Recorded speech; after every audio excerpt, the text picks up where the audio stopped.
네, 종목과의 시간입니다. 저희가 궁금한 이야기들 끈질기게 추적을 해보도록 할 텐데요. 그 전에 앞서서 이화영 아나운서와 함께 전일장 특징주 어떤 것들이 있었는지 파헤쳐 보겠습니다. 지금 만나보시죠. 네, 전일장에서 주목받았던 특징주 짚어보는 시간입니다. 네, 마녀의 날이라고도 불리는 전거래 일에 우리 국내 증시는 수급 부진이 이어졌고요. 하락했습니다. 수급과 지수의 변동성이 커지면서 예측하기 어려운 그런 장이었다고 할 수 있겠는데요. 그렇다면 그 속에서도 우리 투자자들은 어떤 종목에 주목했을지 자세히 보겠습니다. 먼저 이로원이 우리 순위 5위에 새롭게 등장했습니다. 4위에는 아미노로직스가 또 새롭게 등장했는데요. 12% 이상 급등하면서 종가를 형성했습니다. 3위와 2위에는 어제에 이어서 오늘도 한창 있고요. 또 캠시스 함께 등장한 모습입니다. 그리고 어제 광림이 상한가에 도달하면서 다소 아쉬웠던 장에서도 매수세가 쏠렸는데요. 어떤 이슈가 있었는지 오늘은 광림부터 자세히 보도록 하겠습니다. 먼저 광림은 쌍방울그룹의 계열사로 최근 쌍용차 인수 관련주로 부각됐던 종목인데요. 쌍방울그룹이 쌍용차 인수전에 재참여한다는 소식 때문에 전일에 가격 제한폭까지 올랐습니다. 이에 따라 우선 매수권자인 KG그룹 컨소시엄을 제치고 최종 인수자가 될 수 있을지에 대해 시장의 관심 또한 다시 높아지고 있습니다. 어제 이 같은 막판 역전 기대감으로 인해서 쌍방울과 또 자회사인 광림의 주가가 시장에서 함께 주목을 받았었고요. 광림 컨소시엄을 주축으로 한 쌍방울그룹은 이번 입찰에서 전보다 더 높은 인수대금을 제시하고 재무적 투자자의 확보를 통해 자금 조달도 추가로 증빙할 계획이라고 전했습니다. 네, 다음은 5G 관련주 이로원도 자세히 보겠습니다. 어제장에서 16% 이상 치솟았던 종목이죠. 지난 4일 삼성전자가 미국 통신사업자와 1조 원 규모의 5G 통신 공급 계약을 체결했다는 소식이 있었는데요. 이 소식으로 인해서 5G 관련주로 꼽히는 이로원에 투자자들의 관심이 집중되고 있는 것으로 분석되고 있습니다. 또한 애플이 올해 하반기에 애플페이 레이터라는 새로운 서비스를 선보이기 위해 자회사를 설립했다는 소식도 있었죠.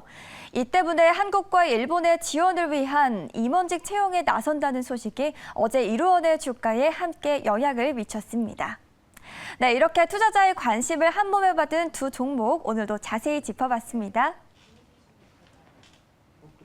네, 궁금한 이야기들 저희가 또 한번 알아보도록 하겠습니다. 특징적인 시장에서 움직였던 종목들 한번 체크해 보도록 하죠. 오늘은 루크투자연구소 임순재 대표 모시겠습니다. 안녕하십니까? 네, 안녕하십니까?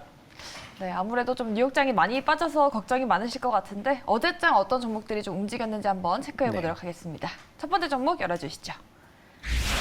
네, 오늘 첫 번째 종목은 현대로템 되겠습니다. 어제장 8% 넘게 급등이 나왔습니다. 지금 열흘 연속 고공행진을 하고 있는 네네. 종목이죠. 네, 그렇죠. 아무래도 뭐 K2 수출 기대감 때문인 것 같은데요. 네, 예, 그렇습니다. 뭐 로템하면 뭐 철도 회사라고 많이 생각을 하시는데 뭐 철도뿐만 아니라 이제 방산 관련 부분도 있다라고 네. 보시면 될 것 같고요. 대표적으로 뭐 국내 뭐 세계적으로 지금 뭐 우수한 성능을 갖고 있는 K2 전체를 만들고 있는 회사다라고 보시면 되겠습니다. 네. 특히 이제 최근에 이제 폴란드 국방부 장관이 이제 지난달에 이제 방한을 했었는데요. 그 이후에 또 실무진이 지난주에 또 내한을 했다라는 그런 얘기가 나왔습니다. 그러니까 그때 그 국방부 장관이 방한을 하면서 K2 전체에 대해 상당한 관심사를 보였다라는 거죠. 그렇기 때문에 이렇게 실무진이 뭐 장관이 간 이후에 뭐 한 달 만에 한 달 이내에 왔다라는 건 그만큼 폴란드 입장에서 보면 K2에 대한 관심이 커졌다라고 보시면 될 것 같습니다. 네. 그렇기 때문에 지금 뭐 K2에 대해서 아마 신규로 수주를 할 가능성이 있지 않을까라는 그런 기대감이 시장에 미쳐 있는 그런 상황이고요. 지금 뭐 예상되는 수주 금액이 한 3조 원 정도로 지금 예상을 하고 있기 때문에 현대로템 입장에서 보면 뭐 상당한 그 이제 매출 신장세를 기록할 수 있는 좋은 기회가 아닌가라는 생각을 하고 있습니다. 단순히 뭐 폴란드뿐만 아니라 지금 K2 그러니까 전체에 대해서 이제 동유럽 시장 쪽에서 관심들을 많이 갖고 있는 그런 상황이기 때문에 이런 상황을 감안한다라고 하게 되면 현대로템도 뭐 중장기적인 관점에서 한번 지켜보시면 어떨까라는 생각을 해보고 있습니다. 네, 실제로 국내 증시는 좀 올해 부진했지만 방산주들 주가는 그래도 좀 상승세를 타고 있는 모습인 것 네네. 같습니다. 현대로템 앞으로 좀 지켜보도록 하겠고요. 이어서 두 번째 종목 한번 열어보도록 하겠습니다. 네, 두 번째 종목은 역시나 어제장 급등했던 CIS 되겠습니다. 2차 전지 관련 기업이죠. 지금 이 경영권 매각에 나섰는데 네네. 대기업들이 앞다퉈서 인수에 관심을 보이고 있습니다. 뭐 네. LG화학이나 한화뿐만 아니라 LS, 뭐 코오롱도 지금 거론이 되고 있는데 네, 그렇죠. 어떤 상황일까요? 네, 일단 뭐 그러니까 그 CIS 같은 경우는 이제 그 2차 전지 전극 관련된 부분은 상당한 경쟁력을 갖고 있는 회사다라고 네. 보시면 될 것 같고요. 뭐 삼성 SDI나 뭐 LG 솔루션에 공급을 하고요. 그다음에 유럽의 이제 배터리 회사인 이제 노스볼트에도 관련 장비를 공급을 하고 있습니다. 그리고 뭐 계속 이제 배터리 시장이 커질수록 관련된 매출이 증가할 것이다라는 기대감이 있다 보니까 지금 뭐 각 그 지금 매물로 나오다 보니까 나오자마자 각 이제 대기업에서 관심을 갖게 된다라고 보시면 될 것 같습니다. 네. 뭐 앞에서 말씀하셨듯이 뭐 LG나 그다음에 한화가 가장 적극적으로 지금 뭐 참여를 하고 있는 걸로 그렇게 이제 파악이 되고 있고요. 뭐 매각 규모는 일단 그 전체 지분의 한 26%에서 28% 수준으로 지금 예상을 하고 있습니다. 전체 뭐 매각 대금은 한 3천억이 조금 넘을 걸로 그렇게 예상을 하고 있을 만큼 지금보다는 뭐 주가 수준이 한 단계 레벨업 될 수도 있고요. 특히 이렇게 대기업으로 인수가 된다라고 하게 되면 뭐 지금 뭐 배터리 관련된 투자가 증가를 하면서 이런 그러니까 공정 관련된 그런 이제 회사들의 투자도 이제 많이 이루어져야 되고 있거든요.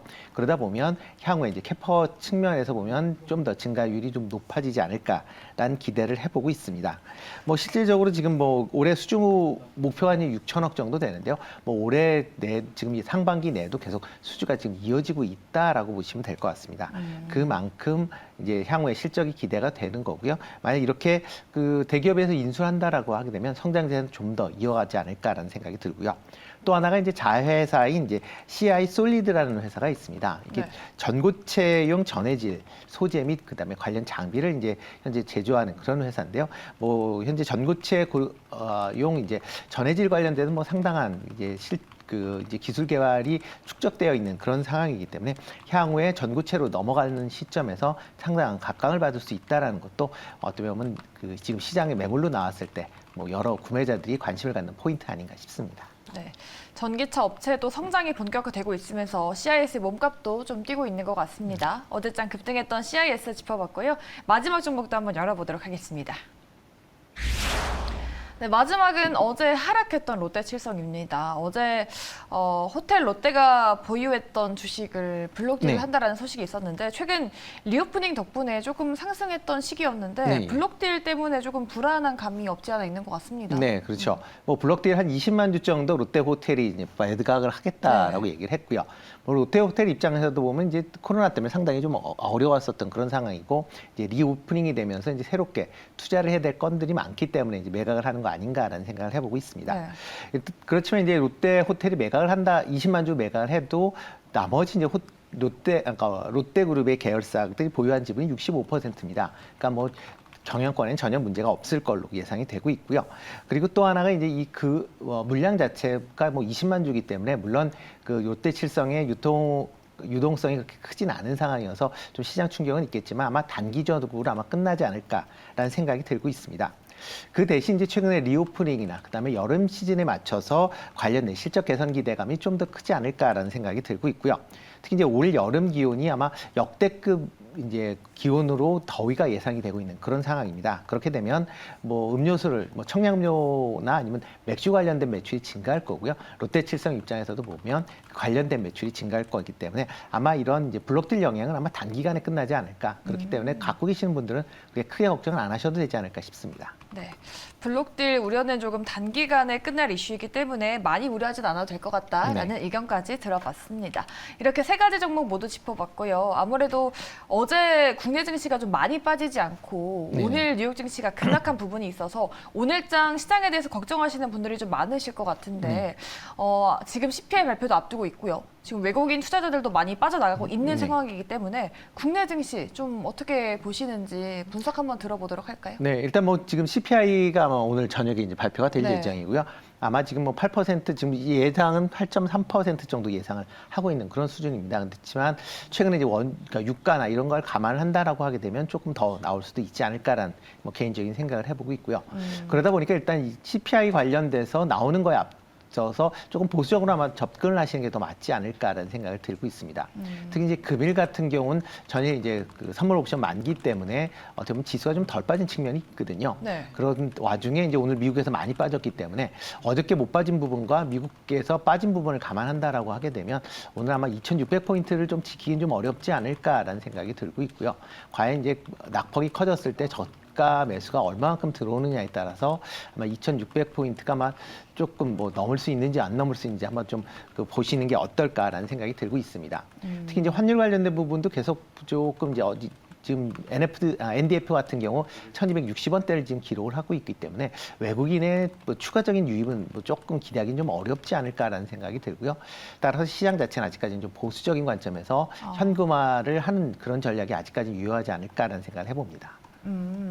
지금 CPI 지수 발표를 앞두고 보수적인 관점으로 시장을 바라보면 좋을 것 같다라고 하셨습니다. 그런데 지금 뭐 인플레이션, 스태그플레이션 우려나 에너지 가격, 유가 급등 등 좀 악재만 산재해 있는 시장인데요. 2,600이 깨진다면 조금 저점 매수로 들어가 봐도 된다라는 그런 의견이셨잖아요.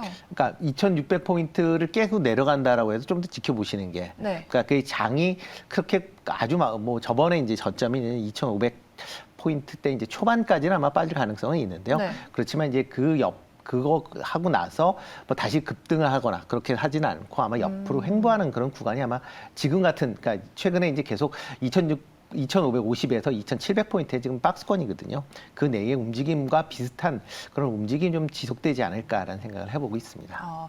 그러면 중장기적으로도 계속 좀 현금 보유를 해야 되는 상황일까요? 아마 2분기 내 동안은 아마 특별하게 시장이 반등을 하기는 좀 어렵지 않을까라고 생각이 되고 있고요.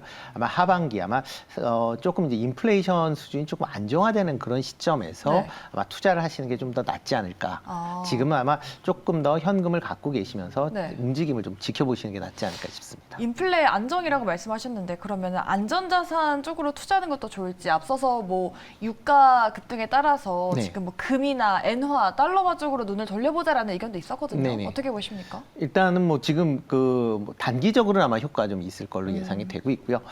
유가 같은 경우는 지금 뭐 150달러대를 뭐 얘기하기 시작을 했으니까 그러니까요. 뭐 전일도 뭐 강한 그런 흐름세를 보였고, 그렇기 때문에 유가 관련돼서 특히 뭐 우리나라에서 뭐 직접적으로 유가 관련된 부분은 이제 정유회사 정도 되는 거고요. 정유회사는 정제 마진이 좋고 있기 때문에 아마 그거 관련돼서 투자는 계속 좀 유효하지 않을까라는 생각이 들고 있고요. 그 다음에 이제 금 같은 경우는 현재 계속 이제 1,800달러대 이제 중반에서 지금 좀 등락을 거듭을 하고 있습니다. 아직까지는 금 투자하기는 조금 더 시간을 보시는 게 어떨까라는 생각을 해보고 있습니다. 네, 알겠습니다. 간밤에 뉴욕 증시가 많이 급락해서 우려하시는 분들 많으실 것 같아서 시장 점검까지 한번 들어봤습니다. 아직까지는 조금 보수적인 관점으로 지켜보시면 좋을 것 같다라는 의견으로 정리해 보도록 하겠습니다. 네, 이렇게 오늘 금요일장 종목 Y 함께 하셨고요. 루크투자연구소 임순재 대표 수고해 주셨습니다. 고맙습니다. 네, 고맙습니다.